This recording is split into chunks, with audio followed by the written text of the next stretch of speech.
भाई जो गुरु वचन पे डट गए, कट गए फंद 84 के, कट गए फंद 84 के। भाई और बहनों, इस पूरे विश्व की लगभग 7.5 से 8 अरब के आसपास जनसंख्या हो चुकी है और इतनी भीड़ भाड़ में इस परमपिता परमेश्वर ने, सारी सृष्टि को रचने वाले ने केवल हम चंद आत्माओं के ऊपर विशेष मेहर की है पूर्ण मोक्ष प्राप्त करवाने की। गुरुदेव ने हमें सतलोक के ट्रेनिंग सेंटर साध संगति से जोड़ दिया है, जिस साध संगति से जुड़कर हमारे अंदर मोक्ष प्राप्ति के लिए जो भय होना चाहिए वो परमेश्वर ने पैदा कर दिया है। परमात्मा कहते हैं भय बिना भक्ति नहीं होती है। भय के बिना आप जी मर्यादा नहीं निभा सकते हैं, आप अपने गुरु के वचन में रह के भक्ति नहीं कर सकते। और भय उत्पन्न होता है ज्ञान से। ज्ञान से हमें अपने भविष्य का पता चलता है। आने वाले समय में बिना भक्ति के, बिना मर्यादाओं के गुरु वचन तोड़ने के कारण हम क्या क्या कष्ट उठाएंगे, किन किन योनियों में जाएंगे, हमें इन सब बातों की जानकारी सतगुरु अपने सत्संगों में देता है। तो इस विश्व में केवल चंद ही आत्माएं हैं जिन्हें सत्सेवक कहते हैं, जो साध संगति से जुड़े हैं, जिनको उस पूर्ण ब्रह्म परमेश्वर के विषय में कंप्लीट जानकारी हो पाई है उसी के आशीर्वाद से। और वे आत्माएं आज समाज में, परिवार में संघर्ष करते हुए गुरु वचन के लिए, मर्यादाओं के लिए और इस भक्ति मार्ग पर दृढ़ होकर बनी हुई है। भाई और बहनों, हिसार जेल से वर्तमान में पूज्य गुरुदेव भगवान अपने मिशन के तहत हम सभी आत्माओं के विश्वास को दृढ़ करने के लिए, हमें काल के षड्यंत्र से बचाने के लिए जो विशेष संदेश भेज रहे हैं, उन सभी विशेष संदेश के ऊपर लाइव वीडियो बनाने की श्रृंखला जारी है। आज हमारा ये 8वें नंबर का विशेष संदेश है, जिस पर हम गुरुदेव भगवान के आशीर्वाद से उनके तत्व ज्ञान पर, उनके विशेष संदेश पर विश्लेषण करने जा रहे हैं। भाई और बहनों, ये भक्ति युग है। कलयुग की बिचली पीढ़ी का ये समय भक्ति युग है। दुनिया को तो ये भी नहीं पता कि कलयुग की प्रथम पीढ़ी क्या है, दूसरी पीढ़ी क्या है, तीसरी पीढ़ी क्या होगी। तो वर्तमान समय भक्ति युग है और इस भक्ति युग में जितना प्रयास सतगुरु करेगा, सतगुरु यानी पूर्ण परमात्मा, कबीर देव, सबको रचने वाला परमात्मा, उतना ही प्रयास यहाँ का जो राजा है, यहाँ का जो भगवान है, काल ज्योति निरंजन, वो भी अपनी तरफ से पूरा प्रयास करेगा।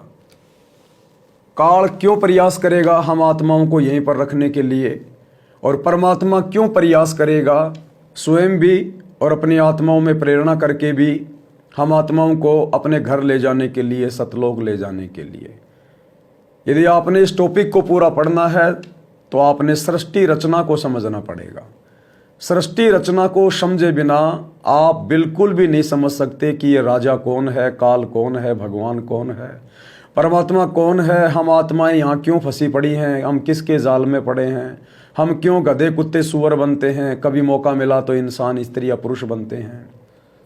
हमें ना आत्म ज्ञान है ना परमात्म ज्ञान है, हम लोग एक अंधे कुएं में पड़े हैं। ये समस्त जानकारियां प्राप्त करने के लिए आपने YouTube पर जाकर सर्च करना पड़ेगा, सृष्टि रचना सतगुरु रामपाल जी भगवान। उसके बाद ही आप अपने अपने धर्म ग्रंथों को समझ सकते हैं। उन धर्म ग्रंथों में इस सृष्टि रचना के विषय में बहुत सारे संकेत हैं, आप तभी उनको समझ पाओगे, क्योंकि सृष्टि रचना सभी धर्मों के, सभी धर्म ग्रंथों को समझने की मास्टर की है। ये सब कुछ पूर्व निर्धारित है। प्रत्येक आत्मा अपना कर्म भोग रही है। कर्म से अधिक यहां कोई कुछ प्राप्त नहीं कर सकता। सभी आत्माओं की कहानी उनको मनुष्य जन्म देने से पहले ही लिखी जा चुकी होती है। इंसान विवश होता है, वो अपनी तरफ से कुछ भी नहीं कर सकता। हाँ, ये बात अलग है कि उसको 25% स्वतंत्र कर्मों की छूट होती है। इसके अलावा जो 75% उसके भाग्य में लिख दिया जाता है धर्मराज के द्वारा, परमात्मा के द्वारा, उसमें वो कोई चेंजमेंट नहीं कर सकता। अगर 20 वर्ष की आयु में मरना लिखा है तो मरेगा, चाहे प्रधानमंत्री का बेटा है, चाहे गरीब का बेटा है, कोई कुछ नहीं कर सकता। आपकी ट्रेन में बैठे बैठे, प्लेन में बैठे बैठे मृत्यु लिख दी गई है तो होगी, कोई चेंज नहीं कर सकता। आपकी आंखों के सामने आपका पूरा परिवार एक्सीडेंट में मरना है तो मरेगा, कोई चेंजमेंट नहीं कर सकता। केवल एक शक्ति, जिसको परम सत्ता कहते हैं, परमात्मा, जो इस सारे खेल का एडमिन है। जिस प्रकार किसी ने कोई वेबसाइट बनाई, उस एडमिन के अलावा उसमें कोई चेंजमेंट नहीं कर सकता, बाकी लोग केवल देख सकते हैं। यदि कुछ चेंजमेंट करना होगा, कोई बदलाव करना होगा तो वो एडमिन कर सकता है, क्योंकि वो मास्टर की उसके हाथ में होती है। इसी प्रकार इस सृष्टि की जो मास्टर की है, कब चेंजमेंट करना है, कब नहीं करना है, कितना करना है, कैसे करना है, ये मास्टर की पूर्ण परमात्मा के हाथ में होती है। और पूर्ण परमात्मा इस पृथ्वी पर सतगुरु रूप में प्रकट होते हैं अपनी समस्त जानकारी उपलब्ध करवाने के लिए। तो आज इस पृथ्वी पर वो परमात्मा सतगुरु रामपाल जी हैं। अब ये बात इतनी जल्दी दुनिया के गले नहीं उतरेगी, क्योंकि दुनिया को नकली चीज़ें सुनने की आदत हो चुकी है। असल में दुनिया को परमात्मा की जानकारी चाहिए ही नहीं। दुनिया को ऐसी जानकारी चाहिए जो उनको ना मरने दे, ना उनको जीने दे, अधर में लटका के रखे। उसमें दुनिया को मज़ा आता है। दुनिया सुखों में दुखों में जीने की आदी हो चुकी है, इसलिए दुनिया को परमात्मा में कोई विशेष इंटरेस्ट नहीं है। अगर आप परमात्मा की खुल के जानकारी बताओगे, सीधा सीधा उसका एड्रेस बताओगे, उसको प्राप्त करने की विधि बताओगे, तो लोग आपको पागल समझेंगे, आपको मूर्ख समझेंगे लोग। कि सतयुग से लेकर वर्तमान समय तक लाखों वर्षों में कोई भगवान को नहीं जान पाया, नहीं पहचान पाया, कोई नहीं बताया।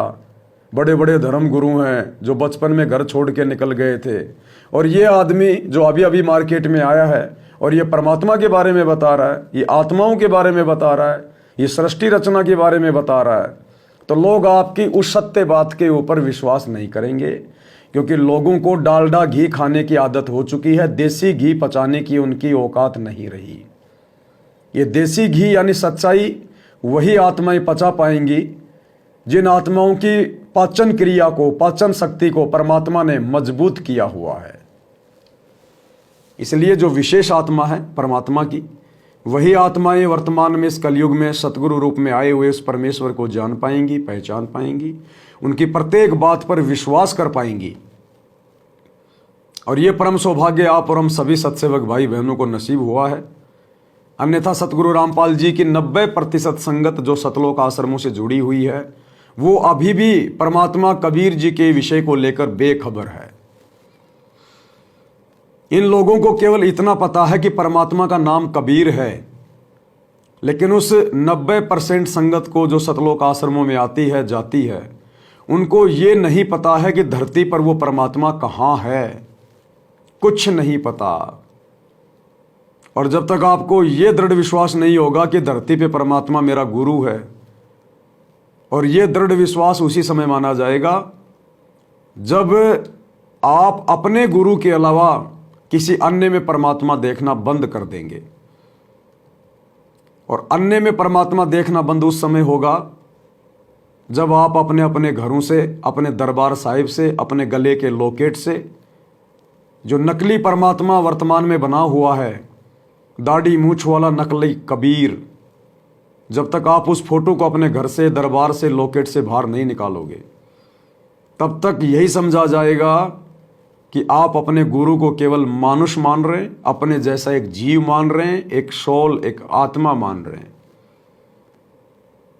तो भाइयों और बहनों, ज्यों ज्यों अब हम आगे बढ़ेंगे भक्ति मार्ग पर, क्योंकि वो समय बहुत नज़दीक है, बहुत निकट है, जिस समय उस परम सत्ता का साम्राज्य एक बार पुनः इस पूरी पृथ्वी पर स्थापित होने जा रहा है।